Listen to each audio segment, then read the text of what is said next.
चलो भाई, कल हमने किया था हेनरी का नियम।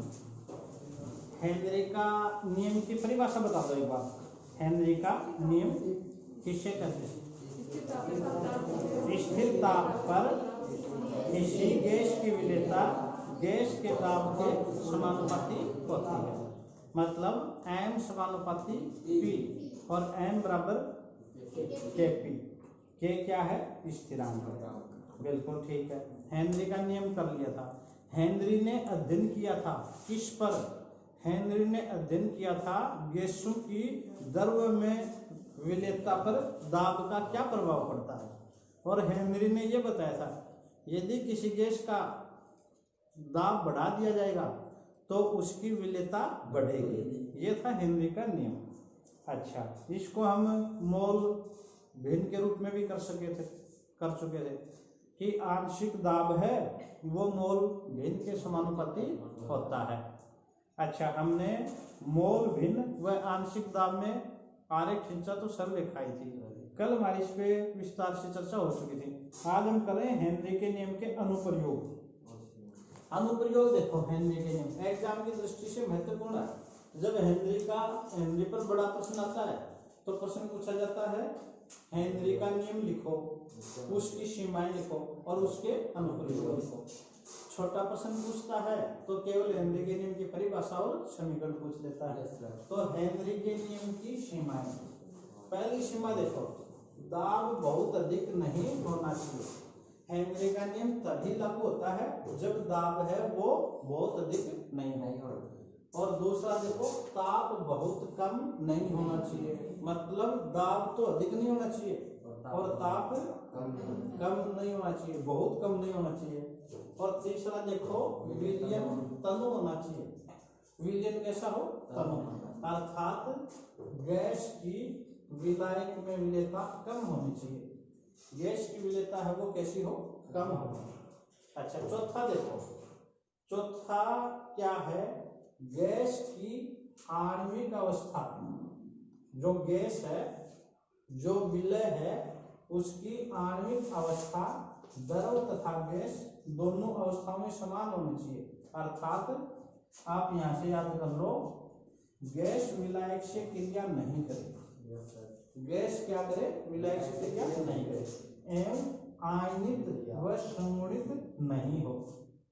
तो ये चार हेनरी के नियम के अनुप्रयोग कर दोगे। पहला कौन सा है अनुप्रयोग? दाब बहुत अधिक नहीं होना चाहिए, ताप बहुत कम नहीं होना चाहिए, विलयन तनु होना चाहिए। और चौथा, गैस विलायक से क्रिया नहीं करनी चाहिए, न आयनित हो और न संगुणित हो। कर दोगे एग्जाम में, याद रह जाएगा। अच्छा, अब देखो हेनरी के नियम के अनुप्रयोग, ये भी इंपॉर्टेंट है। हेनरी के नियम के अनुप्रयोग, एप्लीकेशंस ऑफ हेनरीज लॉ। देखो, सबसे पहले देखो, आप ठंडा पीते हो, पेप्सी, कोको कोला, है ना, इनमें गैस भरी रहती है। कौन सी गैस होती है? CO2 या कार्बन डाइऑक्साइड। अब आपने खोलते समय अनुभव किया होगा, खोलते देखो बहुत प्रेशर लगता है, तो उच्च दाब पर गैस भरी जाती है। तो हेनरी ये कह रहा था यदि दाब अधिक होगा तो गैस की विलेयता अधिक होगी। तो गैस की मात्रा को बढ़ाने के लिए ये जो द्रव्य हैं, ठंडे पेय पदार्थ हैं, इनमें अत्यधिक दाब पर गैस को इसमें भरा जाता है, इसलिए कि वो गैस अधिक विलय हो। तो देखो, पहला पॉइंट, शीतल पेय अथवा सोडा वाटर में CO2 की विलेयता बढ़ाने के लिए बोतल को उच्च दाब पर बंद किया जाता है। हेनरी का नियम लग गया, उच्च दाब पर लगाएंगे तो CO2 की मात्रा अधिक विलय होगी। अच्छा, दूसरा भी खूब इंपॉर्टेंट है। दूसरा देखो, ये किस सिद्धांत पर है? हेनरी के सिद्धांत पर। हेनरी के सिद्धांत पर कैसे है? इस प्रकार से हेनरी के सिद्धांत पर है। चलो, अब दूसरा जो नियम है ये भी खूब इंपॉर्टेंट है। इसको देखो किस सिद्धांत पर है? ये वायुदाब के सिद्धांत पर है। वायुदाब पृथ्वी सतह पर अधिक होता है। यदि समुद्र में जाते हैं ना तो वायुदाब और अधिक बढ़ जाता है। हाँ, अब इस नियम में क्या है कि जैसे एक गोताखोर समुद्र के अंदर गहराई पर जाता है, तो गहराई पर जाने पर वहां समुद्र में दाब अधिक बढ़ जाता है, और जब दाब अधिक बढ़ जाता है तो रुधिर में गैसों की विलेयता बढ़ जाती है। हेनरी के नियम के अनुसार दाब बढ़ने पर गैसों की विलेयता बढ़ती है, तो नीचे समुद्र में जाने पर रुधिर में गैसों की विलेयता बढ़ जाती है। और जैसे व्यक्ति समुद्र से बाहर आता है तो जो मात्रा गैसों की बढ़ी, फिर जब वो मात्रा बाहर निकलती है अधिक मात्रा, तो वो बुलबुलों के रूप में निकलती है। किस रूप में निकलती है? बुलबुले। और ये कोशिकाओं में बुलबुले जो बनते हैं इनको बोलते हैं बैंड्स। इनको क्या बोलते हैं? बैंड्स। और ये बैंड्स क्या करते हैं, ये शरीर में रक्त का जो प्रवाह होता है उसको रोक देते हैं, उसमें कठिनाई पैदा करते हैं, तो इससे व्यक्ति बेहोश हो जाता है और कभी कभी व्यक्ति की मृत्यु भी हो जाती है। तो इस बैंड से बचने के लिए क्या किया जाता है, समुद्र में जो व्यक्ति गोताखोर नीचे जाता है उसमें सिलेंडर में गैसों का जो मिश्रण लिया जाता है उसमें हीलियम मिला देते हैं। क्या मिला देते हैं? हीलियम। इससे ये बैंड्स नहीं बनते। तो ये भी हेनरी के नियम के अनुसार है। देखो, समुद्री गोताखोरों को समुद्र में जाने पर कृत्रिम श्वसन में हीलियम कितने प्रतिशत? 11%। नाइट्रोजन 56.2, ऑक्सीजन 32.1 गैसों का मिश्रण होता है। वेरी वेरी इंपॉर्टेंट है, काफी बार एग्जाम में पूछा जाता है। समुद्री गोताखोर कौन सी गैसों का मिश्रण काम में लेते हैं? कौन सी? Helium, nitrogen, oxygen. हीलियम कितने प्रतिशत? 11%, नाइट्रोजन 56.2, O2 32.1। तो इसके लगा दो इम्पोर्टेंट। इन गैसों का मिश्रण काम में लेते हैं। कैसे? सुनो, जब गोताखोर समुद्र में अंदर जाता है तो उस पर भारी दबाव बढ़ता जाता है, पानी का दबाव और हो जाता है। इससे शरीर में रुधिर के अंदर गैसों की विलेयता सामान्यतः थोड़ी अधिक हो जाती है। विलेयता बढ़ गई गैसों की। अच्छा, जब व्यक्ति समुद्र से बाहर आता है तो दाब कम होता है। ऐसी स्थिति में नाइट्रोजन कोशिकाओं में बुलबुले के रूप में अपना प्रभाव दर्शाती है। ये बाहर निकलती है ना, तो बुलबुले के रूप में निकलती है। इन बुलबुलों को बैंड्स कहते हैं। तो बैंड शब्द आप याद कर लो। इन बुलबुलों को क्या कहते हैं? बैंड्स कहते हैं, जो जानलेवा होते हैं। बैंड्स प्रभाव से बचने के लिए गैस मिश्रण में हीलियम मिलाई जाती है। दूसरा अनुप्रयोग हो गया, खूब अच्छा हो गया। अब तीसरा अनुप्रयोग सुनो।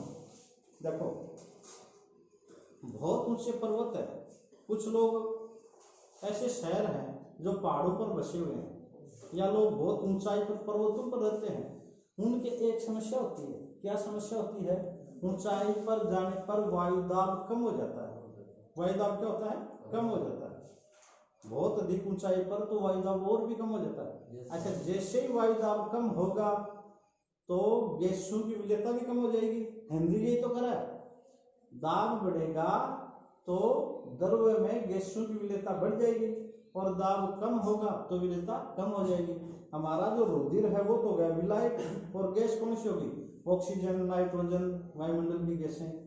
अच्छा, एक बात आप जानते हो, श्वसन में कौन सी गैस काम में आती है? ऑक्सीजन। ऑक्सीजन लेते हैं ना।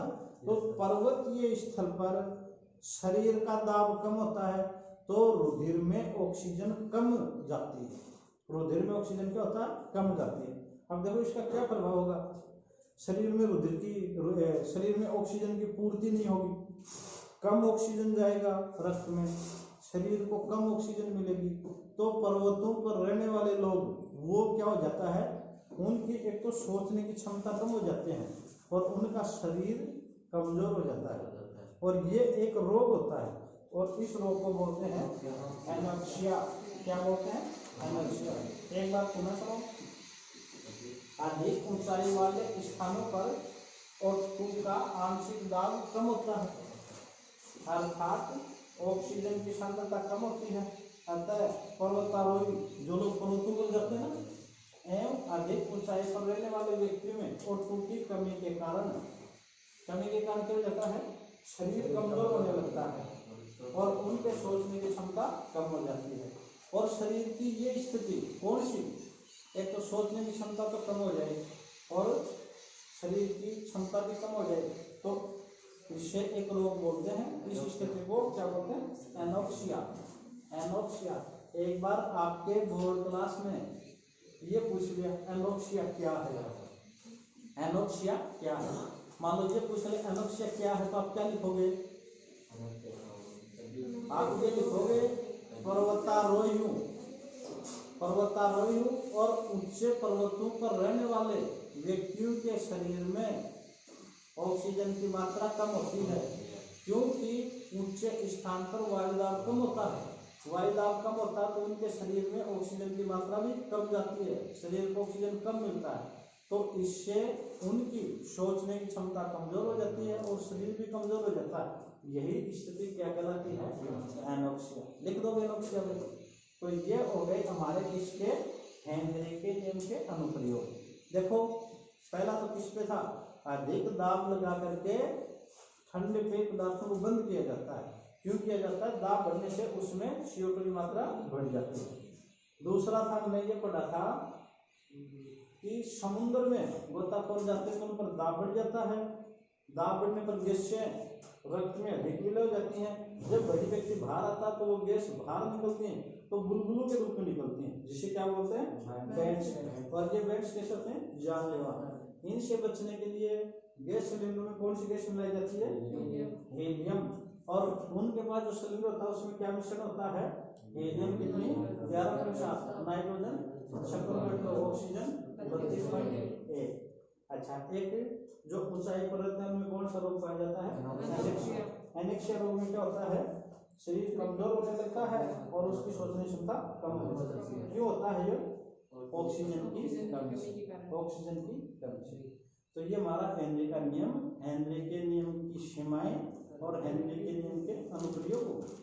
अगली क्लास में कल पढ़ जाओगे राउट का नियम, ठीक है।